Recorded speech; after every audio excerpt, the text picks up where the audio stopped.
welcome back. Michelle is here talking about the lighting basics. There's a lot to go through, but lighting is so important. So when we were talking to Mike Holmes about opening up those magazines, seeing those pretty kitchens and everything, a lot of it has to do with lighting as well. Absolutely. Lighting is probably one of the most important things to do in your home, and it's probably one of the things that we spend the least amount of time on. Yeah. Just think, unless you have good lighting, things don't look good. That's right. You know, colors don't render properly. We need good lighting. So general rules are what? Well, what I want to teach you about, there are three main types of lighting within your home. Yeah. And most of your rooms should have all three, at least two of them. And they are ambient lighting, task lighting, and accent lighting. Now, what ambient lighting is your, the lighting throughout your home. You know, most of us have things like the pot lights. Yes, that's right. Or it could be something as simple as the track lighting. Yeah. And this sort of basically lights up your entire space, gives you safety, makes you able to move through the whole home with the lighting on. But it is considered ambient. It's considered ambient general lighting. So yes. if it's not task, how far apart? Let's say if you've got this new build, how far apart can they be? Well, that's really important because really, you know, when I was in design school, it was every 3 feet. We're going to do them in a home probably every 3 to 5 feet apart. Okay. That's going to give you good, even light and a good coverage. Okay, and dimmer switches, which is my favorite Absolutely. Thing. Dimmer switches on everything. I have dimmer switches everywhere because then it can actually become some of your other forms of light as well. Right. And consider if you have like a bank of, 12 lights in a kitchen, put 3 on one switch, maybe it's over top of your island, put another 6 on another switch. It gives you a lot of flexibility. Flexibility in lighting is also very, very important. Dimmers, switches. Dimmer switches, and whatever you have right now, you can call an electrician and have it changed over. Definitely, easily. Now, one really good tip is when you are, if you do want to put a dimmer on something,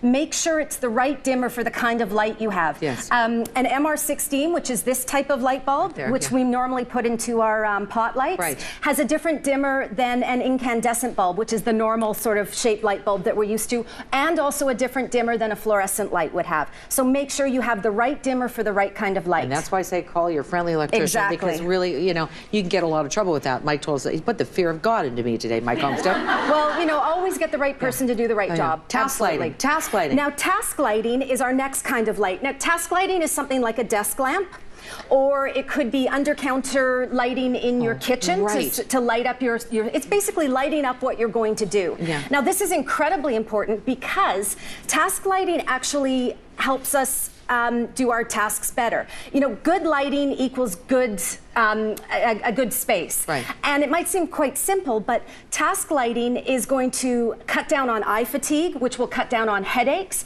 As we age, we don't see as well, so we need more and more lighting. And make sure you have the right light for the right job. Behind us here, we've got a beautiful table lamp here. But if you've got a favorite chair that you read in a lot, really consider putting a directional light, like a reading light. That's going to you're going to be able to read for longer, you're not going to get headaches, and it's going to look... So the ambient light's already there, but the task just even focuses on pinpoints on what you're doing and relieves you. You're right about the headaches and things like that, because you're struggling, because your eye cannot shift. Right. And even shadows, it'll dissipate shadows coming in as well. Okay, good. Accent lighting, which is my favorite. Yes.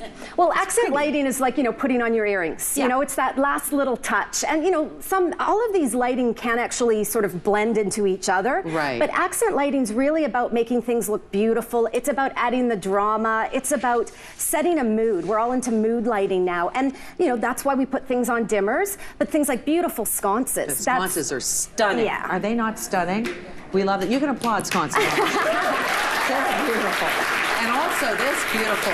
Yeah, and then of course you've got, a chandelier that's, it can be all your types of lighting as well. We've got, this chandelier is really interesting because it actually uses the light bulb as sort of, that's part of your decorative feature there. The light bulb's really coming in. Well, the light bulb thing is the 2012 situation. What's happening now? Okay, well, we're talking about this whole idea of what people are scared is called the ban on the incandescent light bulb. See, they're putting the fear. They are.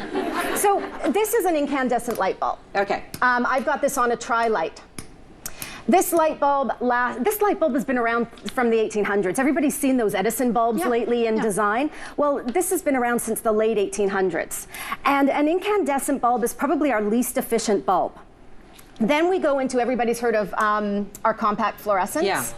You see, I have this on a tri-light and I have it on a dimmer here because just to show you that if it's, as long as it's the right dimmer, it can work properly. Oh, that's good. That's better because that's a little bright. Yeah. So what's happening in 2012 is we've probably all heard that there's going to be a ban on incandescents, which are these types of lights. Also, MR16s are also halogens, are also incandescent. It's not really true that there's going to be a ban. What's happening is the government is putting stricter regulations on the manufacturing process. Okay. So basically, you and I walking into a hardware store are not really going to see the difference other than in energy. You know, and cutting down on efficient. They're more efficient, Yeah, exactly. Right. They're more efficient, yeah. But what's even more exciting about that is all of these moves to these new light bulbs. People have been scared about CFLs or compact fluorescent lights. They're actually getting really a lot better. They're warmer, they're better color rendering, or they show color better, and they're on dimmers. Something that's even more exciting is coming to LEDs. Now, LEDs are light emitting diodes. Yeah. And these are becoming better and brighter all the time. 50,000 hours of light bulb. Wow, that's efficient. That's almost 15 years. Wow. They're expensive, but they're expensive. How, like, really expensive? Well, these are very good quality ones. This bulb is $56. You don't want to go cheap on them, but this will last you 15 years. You'll never have to change it. Wow, it's amazing. Yeah. So there's a lot of things changing in lighting. Absolutely. But again, we like the accent ones the best because they're the prettiest to look at. Universal Lamp provided us with all of the lighting you see here today, and someone in our audience is going to go home with $1,000 gift certificate. To spend at their store. So thank you. Because lighting is important. Okay, mixing it up, Michelle. How much time do we have? Okay, here we go. The winner is, and jump up so we can see you, Daniela Spagnuolo.